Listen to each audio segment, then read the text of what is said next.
बच्चों, वैभव हरि शिशु विद्या मंदिर जसपुर के YouTube चैनल में आप सभी का स्वागत है।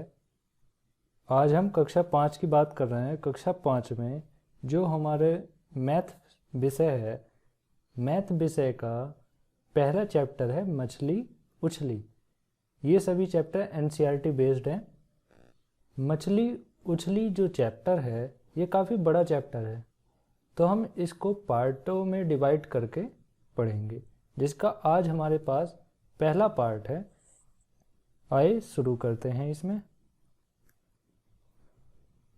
ये हमारी प्लेलिस्ट है, इसमें ये PDF का ये हम साइड कर देते हैं और ये हमारा बुक का पहले चैप्टर का पहला पेज है जो आपकी स्क्रीन पर है। इसको हम थोड़ा जूम कर लेते हैं इस तरह। अब सभी बच्चों को साफ साफ दिखने लगा होगा। अब ठीक है ना बच्चों? हाँ, अब ठीक है। Okay, that's it. चलिए, हमारे चैप्टर का नाम है मछली उछली। बहुत ही प्यारा नाम है, मछली उछली। मतलब मछली जब पानी में होती है और अपने खेल खेलती है तो वो है बार बार पानी से बाहर आएगी, उछलेगी, उसी का नाम रखा है मछली उछली। पाठ में क्या दिखाया गया है?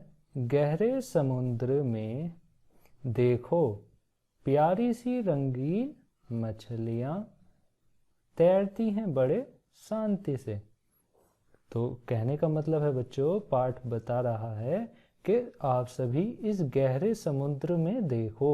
जो ये हमको समुद्र दिखाया गया है, इसमें ये कितनी प्यारी सी मछलियाँ हैं, ये शांति से तैर रही हैं। अब आगे 3 पंक्तियों में कही गई इस कविता को हायुक कहते हैं। क्या कहते हैं बच्चों? हैप्पा का डंडा हा, यू, ओहो ये का कहाँ गया? ये आ गया, हाय कू। क्या कहते हैं? हायकू। हायकू किसे कहते हैं? जब मछलियाँ शांत पानी में तैर रही हों और वह पानी बहुत गहरा हो तो इसे क्या कहा जाता है? हायकू। तो प्रकृति के बारे में इस तरह की कविताएं जापान में लोगों को बहुत पसंद है। एक और हायकू पढ़ें। हायकू जो शब्द है ये जापान का शब्द है, आप सभी ध्यान रखना। आइए चलो एक और हायकू पढ़ें। ये देखो, ये एक और हायकू है। तालाब शांत है। चलिए हम तालाब दिखा देते हैं आपको।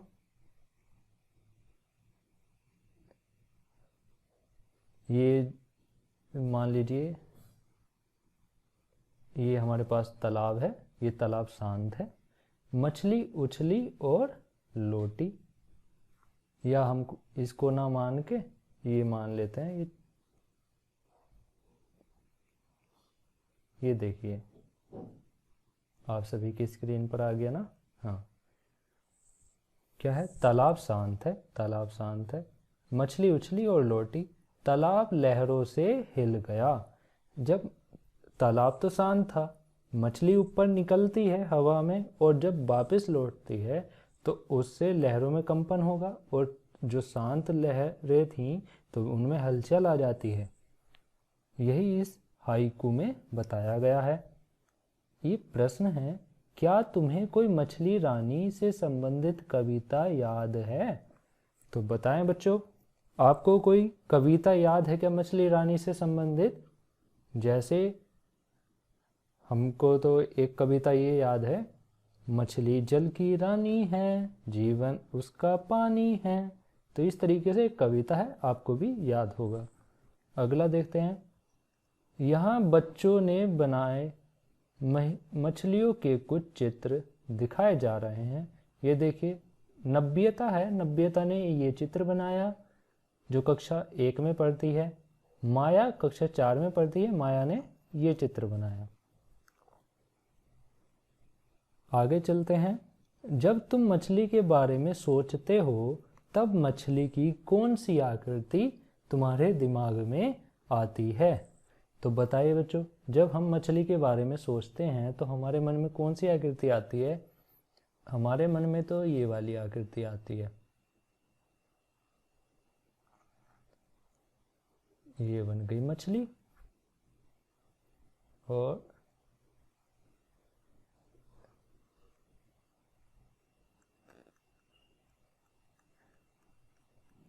आप समझ गए, हमारे मन में तो ये वाली आकृति आती है, ये मछली का मुंह हो गया। ठीक है बच्चों, आगे देखिए, मछली का चित्र बनाने के लिए वर्ग और त्रिभुज का उपयोग करें। मछली का चित्र बनाने के लिए हमको किसका उपयोग करना है? वर्ग और त्रिभुज का। ये है वर्ग और ये है त्रिभुज। वर्ग और त्रिभुज का उपयोग करना है। वर्ग की चारों भुजाएं बराबर होती हैं और त्रिभुज किसको कहते हैं? त्रिभुज कहते हैं 3 रेखाओं से घिरी हुई आकृति त्रिभुज कहलाती है।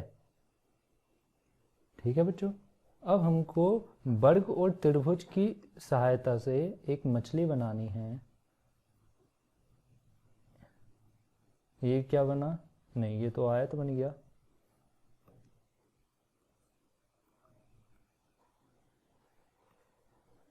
ये हमने एक वर्ग बना लिया और ये हमने एक त्रिभुज लगा दिया, ये आंख बन गई। और ऐसे ही एक त्रिभुज इधर बना, एक ये बना, तो देखो बन गई ना मछली। तो त्रिभुज और वर्ग की सहायता से हमने एक मछली बना दी। अब चलिए आगे बढ़ते हैं, दूसरा पेज लेते हैं। ये मछली उछली से संबंधित है। इसमें आपने ये है चित्र और ये पंक्तियां हाइकू जिसे बोलते हैं, क्या बोलते हैं? हम बोलते हैं हाइकू। तो हाइकू लिखा कैसे जाता है? हाइकू। तो ये हाइकू हैं 2। इन दोनों हाइकू को और इस प्यारे से चित्र को आप सभी बच्चे अपनी फेयर कॉपी में बना लेंगे। अगला पेज लेते हैं, ये आ गया और इसको हमने साइड कर दिया। अब आपकी एक्सरसाइज शुरू हो जाती है। सभी बच्चे अपनी किताब भी रखें अपने पास और हमने भी क्वेश्चन लिख रखे हैं और आप अपनी किताब में और कॉपी में देखते रहें। ये आ गया बच्चों, ठीक है। हमने पेन ले लिया, आप भी अपना पेन ले लीजिए। पेज नंबर 1, मछली का चित्र बनाने के लिए वर्ग और त्रिभुज किस प्रकार जोड़ेंगे? देखिए हमने जोड़ दिया, ठीक है। आप भी ऐसा चित्र बना लेंगे जैसा अभी बनाना सिखाया था हमने। अब हम दूसरा प्रश्न उठाते हैं।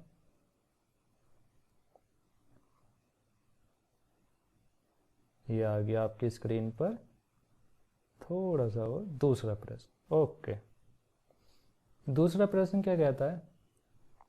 दूसरा प्रश्न कहता है मछली से संबंधित कुछ महत्वपूर्ण बातें याद रखनी है। आप सभी ने मछली से संबंधित कुछ महत्वपूर्ण बातें याद रखनी है। ये हमारी एनसीईआरटी की बुक में लिखी हुई हैं, आप चाहे तो वहाँ से लिख सकते हैं, वरना हमने शॉर्ट में यहाँ लिख दी हैं।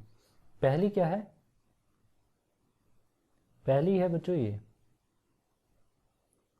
मीन। मीन ये एक बर्ड है, मीन। मीन का अर्थ होता है मछली। अब अगला है मीनाक्षी। मीनाक्षी का अर्थ होता है वह लड़की जिसकी आंखें मछली जैसी हों। मतलब क्या है?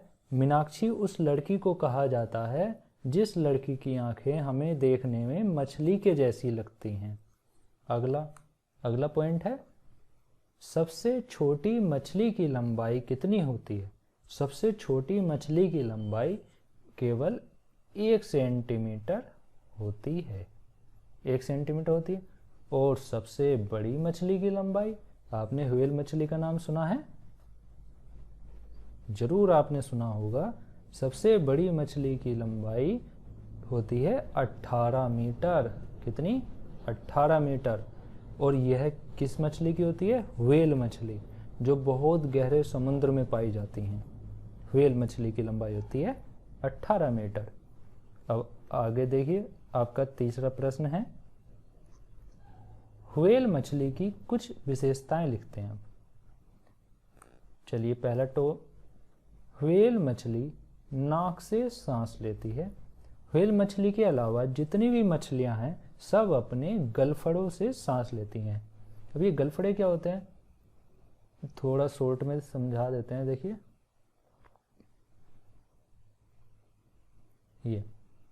ये मान लीजिए ये एक मछली है, तो इस तरीके की आपने आकृतियां देखी होंगी। किस तरीके की? इस तरीके की। ये वाली जो ग्रीन कलर से हमने ड्रॉ करी है, ये वाली आकृति आपने मछली की आकृति में देखी होंगी। इनको हम गलफड़े बोलते हैं। मछलियां यहाँ से सांस लेती हैं, लेकिन जो व्हेल मछली होती है वह सांस नाक से लेती है। अगला पॉइंट है, व्हेल मछली बच्चों को जन्म देती है, बाकी मछलियां अंडे देती हैं। अगला, व्हेल मछली मनुष्य पर हमला नहीं करती। ये एक कहावत कही जाती है डराने के लिए, समुद्र किनारे के ज़्यादा गहरे पानी में मत जाइए, व्हेल मछली आ जाएगी। लेकिन ऐसा कुछ नहीं होता है। व्हेल मछली कभी भी मनुष्य पर हमला नहीं करती है, यह शांत जल में रहती है। अगला टॉपिक, व्हेल मछली का जन्म लगभग व्हेल मछली का यहाँ जन्म नहीं है बच्चों, यहाँ वजन है। ये गलत राइट हो गया है, आप इसको सही कर लें। क्या है? वजन। ये वजन है। व्हेल मछली का वजन जो होता है वह लगभग 16, वह कितना होता है? लगभग 16,000 kg। कितना होता है? 16,000 kg। kg को हम क्या बोलते हैं बच्चों? किलोग्राम। kg को बोलते हैं किलोग्राम। 16,000, ये देखिए, ये हमने थोड़ा छोटा कर लिया, ये अब सही है। 16,000 किलोग्राम। ये 16,000 किलोग्राम किसका वजन होता है? व्हेल मछली का। यहाँ वजन कर लेंगे सब बच्चे काट के। अब आगे चलते हैं, प्रश्न नंबर 4। प्रश्न नंबर 4 क्या कहता है? तुम्हारा वजन लगभग कितने किलोग्राम है? प्रश्न नंबर 4 कह रहा है बच्चों, आपका वजन कितने किलोग्राम है? तो नॉर्मली कक्षा 5 में आप पढ़ रहे हैं, तो आपका वजन लगभग 35 किलोग्राम, 40 किलोग्राम यह देखा जाता है। तो हम ओबियसली 30 किलोग्राम बोल सकते हैं कि तुम्हारा वजन कक्षा 5 में आप पढ़ रहे हैं, आपका वजन लगभग 30 kg है। बाकी आपको अपना वजन पता हो तो आप वह यहाँ पर राइट कर सकते हैं। किसी का ज़्यादा भी हो सकता है, किसी का कम भी। अब अगला प्रश्न देखते हैं, तुम्हारी तरह के 12 बच्चों का वजन ज्ञात करो। चलिए, अब आप हमको एक बात बताइए, हमारा प्रश्न है तुम्हारी तरह के 12 बच्चों का वजन बताना है। आप एक बात बताएं, आपका वजन कितना है? आपका वजन है 30 किलोग्राम। कितना? 30। आपका वजन है 30 kg। हमारी तरह 12 बच्चों का और वजन बताना है। तो हम क्या करेंगे बच्चों? 12 से इसमें मल्टीप्लाई कर देंगे। समझ गए? तो 12 0 0 हो गया, 12 तिया 36।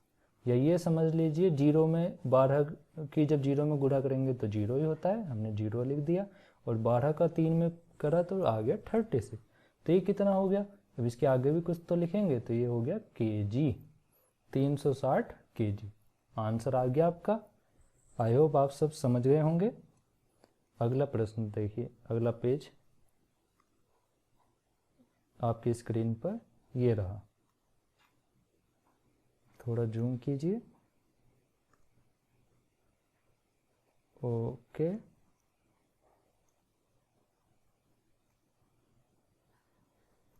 प्रश्न नंबर 6।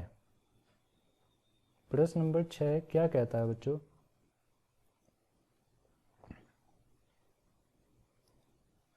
ये ओके, प्रश्न नंबर 6 कहता है व्हेल मछली का वजन तुम जैसे 12 बच्चों के वजन से लगभग कितना ज़्यादा होगा।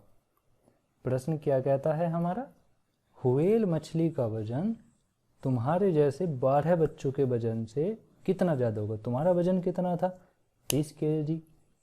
12 बच्चों का कितना हुआ हमने निकालो। हमारा वजन है 30 kg। 12 बच्चों का हमने निकाला तो कितना आया? 360 kg।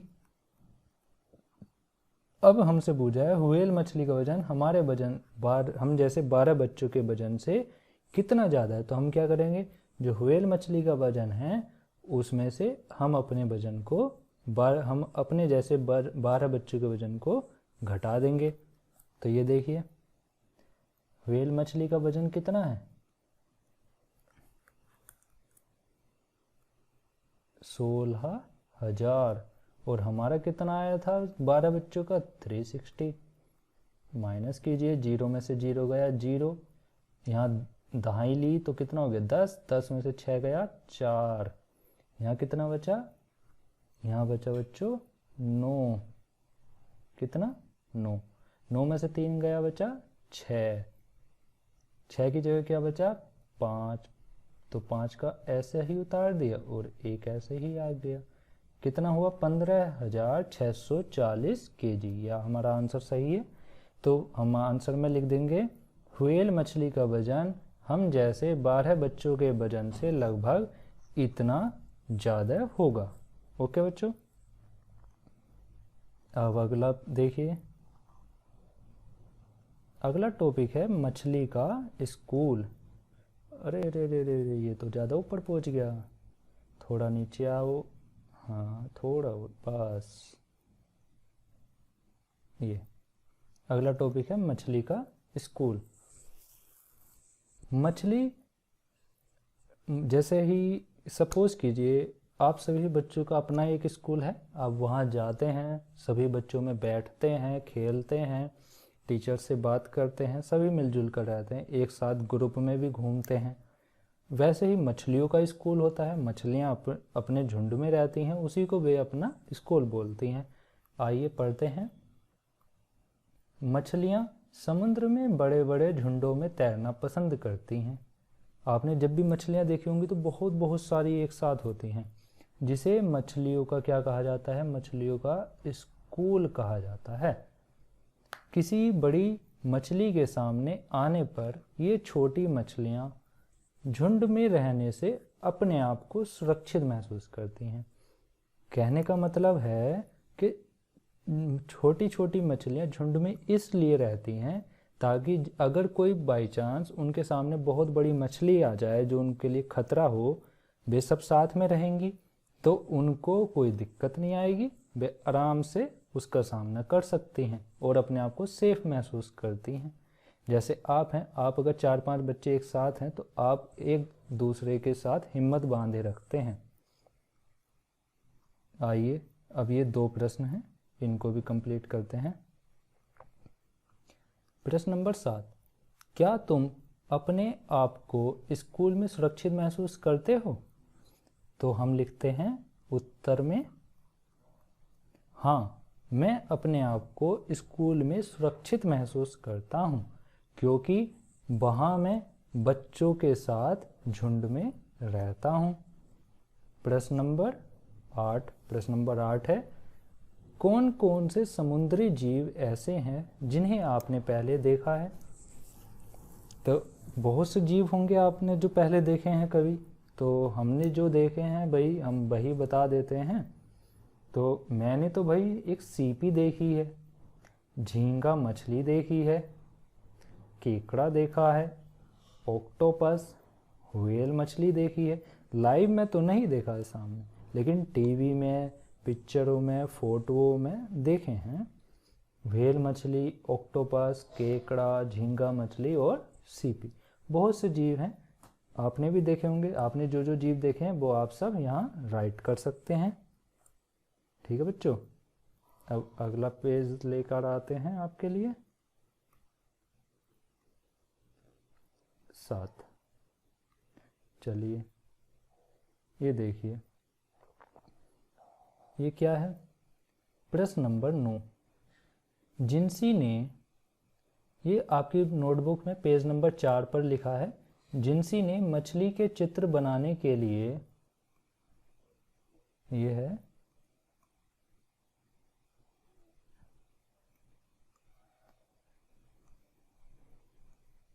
अब देखिए, अब आप सब साफ साफ देख सकते हैं। जिंसी ने मछली के चित्र बनाने के लिए नीचे दी गई आकृतियों का उपयोग किया। आपने अभी देखा होगा नीचे बहुत सारी आकृतियां बनी है ना, वही। अब तुम भी इन आकृतियों का उपयोग करके अलग अलग समुद्री जानवरों के चित्र बनाओ। ठीक है बच्चों,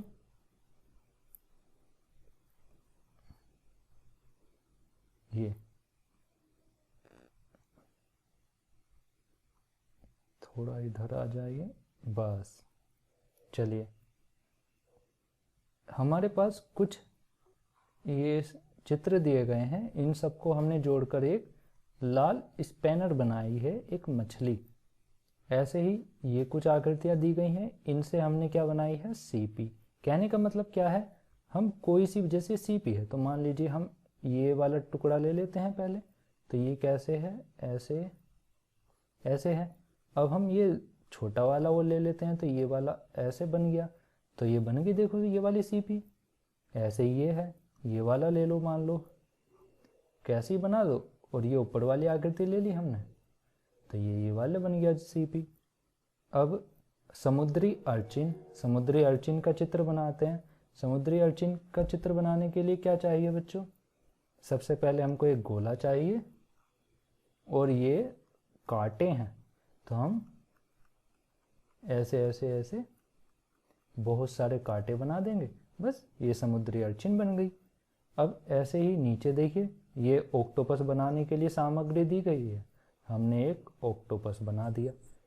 आप सभी बच्चे इस तरीके से ये चित्रों को देखकर अपनी नोटबुक में साफ साफ सुंदर सुंदर हैंड राइटिंग में ये सब चित्र बनाएंगे। ओके, अब आगे देखिए, नेक्स्ट पेज, ये आ गया। ये हम साइड कर देते हैं और इसको थोड़ा सा जूम कर देते हैं बच्चों, ये इतना काफ़ी है। ये तो आप देख रहे होंगे पेज नंबर 5। चलिए थोड़ा सा नीचे आइए, बस हो गया ये। अब ठीक है, सभी बच्चों को दिख रहा होगा। कलर चेंज कर लेते हैं थोड़ा, अब ठीक है। क्वेश्चन नंबर 10 की बात कर रहे हैं हम। तुमने, अब बताएं, तुम में से कितने बच्चे ऐसे हैं जिन्होंने समुद्र देखा है? इसे तुमने कहाँ देखा है यह भी बताना है। तो हमने तो भाई समुद्र देखा है, और समुद्र हमने फिल्मों में भी देखा है, और जब हम एक बार मुंबई गए थे घूमने तो मुंबई में भी देखा है। ठीक वैसे ही चेन्नई, कोलकाता, बहुत सी जगह, केरल, ऐसी जगह हैं जहाँ समुद्र देखने को मिल जाता है। आपने भी जहाँ जहाँ समुद्र देखा हो, आप वहाँ के नाम इसमें राइट कर सकते हैं। अब प्रश्न नंबर हमारे पास 11 है। तुम्हारे विचार से समुद्र कितना गहरा होगा? तो हमारे विचार से अब ये सोचिए 16,000 किलोग्राम का मछली रहता है समुद्र में, बहुत बड़ा होता है। तो भाई समुद्र तो बहुत गहरा होगा, तो हम समुद्र को मानते हैं हजारों मीटर गहरा होगा। तो हम लिख देंगे कि मेरे विचार से समुद्र हजारों मीटर गहरा होगा। चलिए अगला प्रश्न देखिए, क्या तुम्हें समुद्र की ऊंची ऊंची लहरों से डर लगता है? जब समुद्र हम देखते हैं पिक्चरों में या कहीं भी, तो क्या तुम्हें डर लगता है समुद्र की ऊंची ऊंची लहरों से? समुद्र की ऊंची ऊंची लहरें कैसी उठती हैं? ऐसे ऐसे ऐसे उठती हैं ना, आपने देखा होगा। तो जब बहुत ऊंची ऊंची लहरें उठती हैं तो भाई हमको डर भी लगता है। तो हम लिख देंगे हाँ, मुझे समुद्र की ऊंची ऊंची लहरों से डर लगता है। ओके, अब नीचे बढ़ें। प्रश्न नंबर 12 हो गया। अब प्रश्न 13, ये थोड़ा सा नीचे, बस। ओके बच्चों, प्रश्न नंबर है हमारे पास 13। अपनी आंखें बंद करके सोचो, थोड़ी देर के लिए अपनी आंखें बंद करो और सोचो, समुद्र की ये लहरें हैं, यहाँ है। समुद्र की लहरें कितनी ऊंची ऊंची उठती होंगी? थोड़ी देर के लिए अपनी आंखें बंद करो और सोचिए कि जब हमने समुद्र देखा था तो जो लहरें उठती हैं वह कितनी ऊंची ऊंची होंगी। तो हम मानते हैं कि समुद्र की लहरें 30 से 40 मीटर ऊंची हो जाती हैं। कितनी? 30 से 40 मीटर ऊंची ऊंची लहरें हमने देखी हैं। तो हम लिख देंगे। अब प्रश्न नंबर 14 देखिए। लकड़ी से बनी एक नाव का चित्र बनाएं। जैसा हमने दिखाया भी है, आप भी एक बार अच्छे से देख लीजिए। ये लकड़ी का क्या बना है? नाव। आप सभी ने ये चित्र अपना नोटबुक में बनाना है। बहुत सिंपल होता है, देखिए कैसे कैसे बनाते हैं। थोड़ा जल्दी जल्दी करेंगे बच्चों, आप समझते जाइए।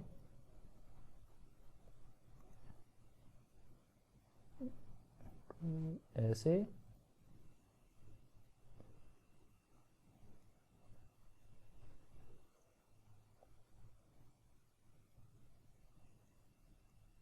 ये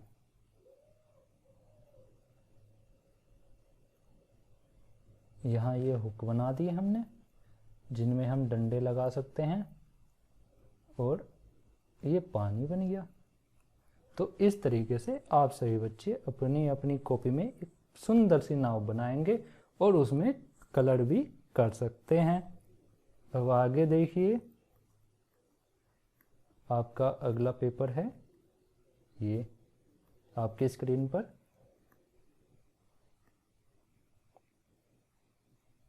सभी बच्चे लाइक, कमेंट और अपने जो भी आपके साथ के बच्चे हों उनको यह वीडियो शेयर कर सकते हैं। चाहे वो कहीं भी हों, आप मोबाइल के थ्रू उनको भेज सकते हैं ताकि वह भी यह वीडियो देखकर अपना वर्क कर सकें। चलिए पेज नंबर 15, क्वेश्चन नंबर 15 है और आपकी जो नोटबुक है, नोटबुक में पेज नंबर 6 पर यह वर्क दिया गया है। हमारा प्रश्न है, लकड़ी के फट्टों से बनी नाव। लकड़ी के फट्टे क्या होते हैं? लकड़ी के फट्टे बच्चों ये होते हैं, इस तरीके से आप समझते हैं। इस तरीके से जो ये टुकड़े होते हैं इनको क्या बोला जाता है? लकड़ी के फट्टे। तो लकड़ी के फट्टों से बनी नाव दूर तक जाती नहीं। यदि हवा साथ दे तो ऐसी नाव लगभग 1 घंटे में 4 किलोमीटर तक जाती है। आप समझ रहे हैं? लकड़ी के फट्टों से बनी नाव बहुत दूर तक नहीं जाती है, लेकिन अगर हवा साथ देती है, हवा धक्का देती है नाव को, तो ज़्यादा से ज़्यादा 1 घंटे में 4 किलोमीटर तक जाती है। ठीक है बच्चों, यह आप सभी ने ध्यान रखना है। कितनी दूर जाती है? 1 घंटे में जाती है कितना? 4 किलोमीटर। ठीक है बच्चों, ये जा रही है। अब ये पहला प्रश्न है, 10 किलोमीटर तक जाने में नाव को कितना समय लगेगा? 4 किलोमीटर तो जा रही है 1 घंटे में, तो बताएं 10 किलोमीटर जाने में कितना समय लगेगा? तो 10 किलोमीटर तक जाने में कितना समय लगेगा? हम चूंकि से सवाल जमाते हैं। चूंकि 4 किलोमीटर जाने में समय लगाती है 1 घंटा, 1 घंटा कह लो, या इसको हम कह लेते हैं 60 मिनट, क्योंकि 60 मिनट का ही तो 1 घंटा होता है। 60 मिनट। तो 60 मिनट हो गया। अब 1 किलोमीटर जाने में कितना समय लगाएगी, तो 60 बटे ये 4 इधर भाग में आ जाता है। हमेशा ध्यान रखना जो यहाँ संख्या लिखा है उसके बटे में आ जाएगा। इधर से जो भी संख्या यहाँ आएगी वो किस में आएगी, बटे में। तो 4 किस में आ गया, भाग में। 4 से हमने 60 को भाग लगाई तो 60 बटे आपको 4 दिया है, 4 से हम 60 को भाग लगाते हैं तो कितना आता है, 15। 15 चौक 60 होता है, तो 15 मिनट, क्योंकि ये सब मिनट में चल रहे हैं। अब 10 किलोमीटर जो सवाल में दिया गया था, इसलिए 10 किलोमीटर जाने में समय लगेगा 15 में। अब क्या करेंगे, पहले क्या करा था, भाग, और अब करेंगे गुणा। ये ध्यान रखना, 2 से पहले करेंगे भाग और फिर करेंगे गुणा चूकी वाले सवालों में। तो 4 किलोमीटर तक जाने में समय लग रहा था 60 मिनट, 1 किलोमीटर तक जाने में लग रहा है समय 15 मिनट, तो 10 किलोमीटर जाने में लगा 15 गुणा 10 की गुणा कर दी, आ गया कितना, 150 मिनट। अब हमें तो भाई घंटे में बदलना है ना ये 150 मिनट, तो हम क्या करेंगे, देखो इधर। अब हम क्या करते हैं, इन 150 मिनट को 60 से भाग देते हैं। क्यों, क्योंकि 60 मिनट का क्या होता है, 1 घंटा। तो 60 से 150 को भाग लगाया तो 60 दूनी क्या होता है, 120, 30 शेष बचा, तो 2 घंटे पूरे हो गए और 30 मिनट बच गई। तो 2 घंटे 30 मिनट में नाव 10 किलोमीटर चली जाएगी। ये हमारा आंसर हो गया। अब हम अगला सवाल देखते हैं। ख क्या कहता है, अंदाजा लगाओ तुम तेज चलकर, हम अगर तेज चलें तो 1 घंटे में लगभग कितनी दूरी जा सकते हैं। अगर हम भागना नहीं है कि भाई बहुत तेज भाग रहे हैं, हमको केवल तेज चलना है। अगर हम ऐसे चलते हैं तो हमको ऐसे चलना है। तो हम ऐसे सोचते हैं, तो मैं ज़्यादा से ज़्यादा भाई 2 किलोमीटर चल सकता हूँ, तो मैंने लिख दिया मैं लगभग 2 किलोमीटर चल सकता हूँ। आप जितना चल सकते हैं आप अपना लिख सकते हैं। अगला पेज देखिए।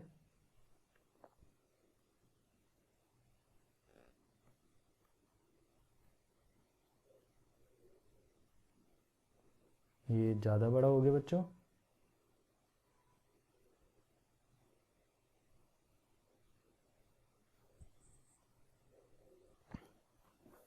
तो बच्चों पेज नंबर 7 पे आप ये देखिए, क्वेश्चन है, कुछ महत्वपूर्ण बातें दी गई हैं, पहले ये समझिए। मछुआरे हवा को महसूस कर सकते हैं।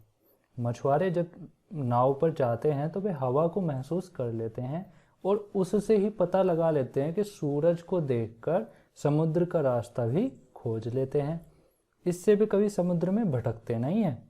ऐसे ही पहले ज़माने में क्या होता था, जो आदमी थे पहले ज़माने में सूरज को देखकर पता लगा लेते थे कि कितना समय हुआ है, दोपहर का कितना बजा है, ये तब पता चल जाता था। ऐसे ही क्वेश्चन नंबर 16 है, सूरज की ओर देखो और पता करो वह किस दिशा में उगता है। सूरज की ओर देखना है और पता करना है कि वह किस दिशा में उगता है। हमारी दिशाएं कितनी होती है बच्चों, 4। सबसे ऊपर उत्तर दिशा, थोड़ा ये देखिए अब, दिशाएं कितनी होती है हमारी, 4। सबसे ऊपर होती है उत्तर और सबसे नीचे होती है दक्षिण, और इधर पूर्व और इधर पश्चिम। 4 दिशाएं तो होती हैं। तो सूरज जब हम देखते हैं तो किस दिशा में निकलता है, सूरज निकलता है हमेशा पूर्व दिशा में। किस दिशा में, पूर्व दिशा में हमेशा सूरज निकलता है। अगला प्रश्न देखें, तुम जहां कहीं भी हो देखो, हम जहां कहीं भी हैं, आप जहां कहीं भी हैं, देखो कि तुम्हारे पूर्व में कौन कौन सी मज़ेदार चीज़ें हैं। पूर्व मतलब तुम्हारे पूर्व दिशा में कौन कौन सी मज़ेदार चीज़ें हैं। देखिए अब हमारे पूर्व में हम जहाँ बैठे हैं तो हमारे यहाँ पूर्व हमारे ठीक सामने है। तो हमारे यहाँ सामने क्या क्या हमारे सामने दिखाई देता है जब हम देखते हैं, तो हमारे ठीक सामने, आपको ही पता है स्कूल के ठीक सामने एक नहर है, घर भी हैं, उड़ते हुए पशु पक्षी भी दिखाई देते हैं, पेड़ भी लगे हैं और सूर्य भी। तो ऐसे ही हमने लिख दिया। ऐसे ही आपके पूर्व की दिशा में जो जो चीज़ें दिखती हैं आप वह सब यहाँ राइट कर सकते हैं।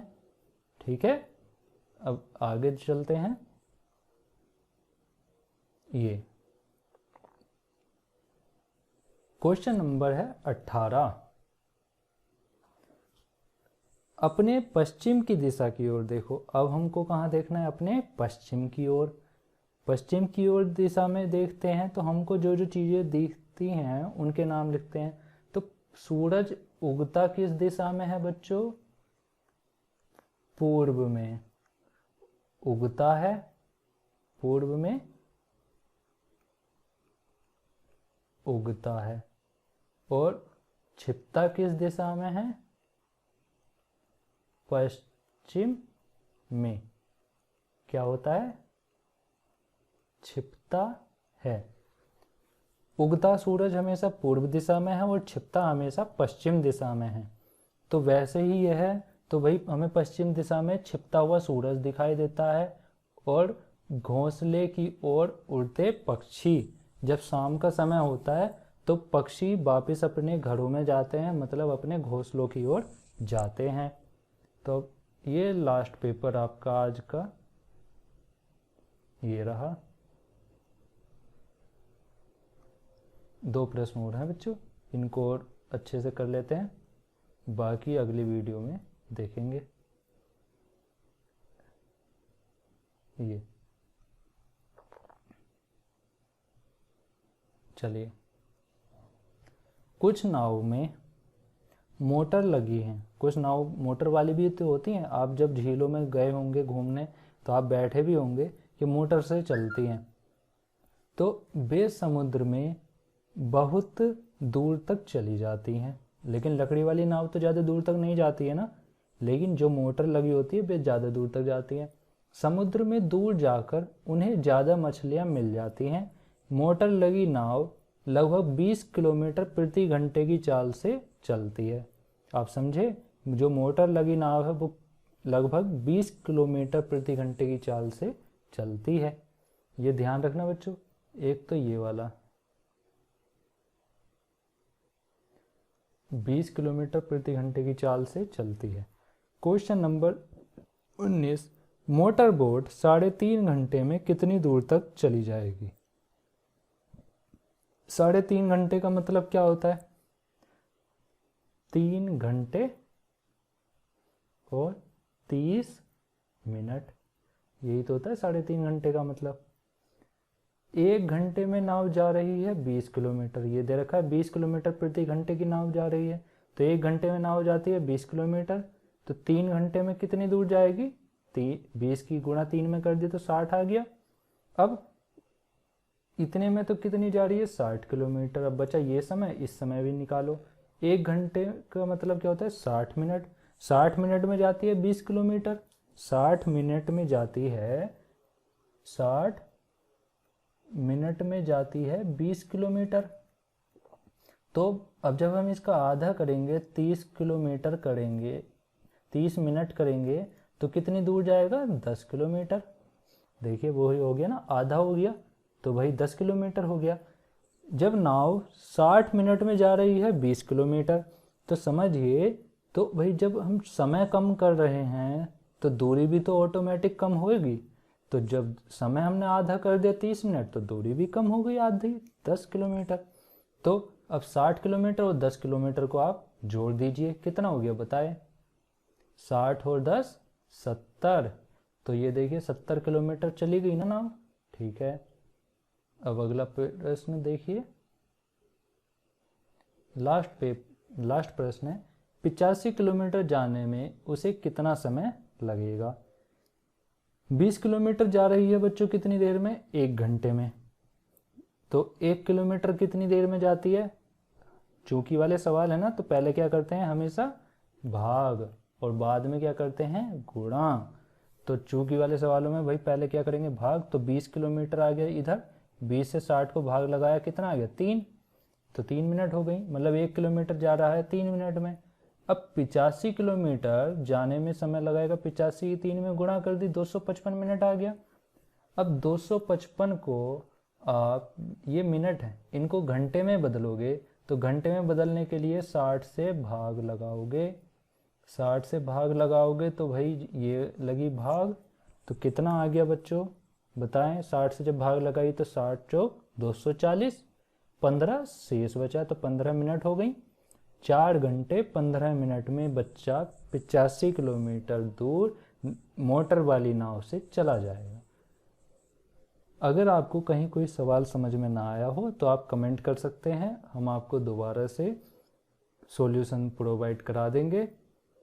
वीडियो अच्छी लगी हो तो लाइक कमेंट कीजिए और अपने साथ के सभी बच्चों को शेयर भी कीजिए। बस आज के लिए इतना ही, धन्यवाद।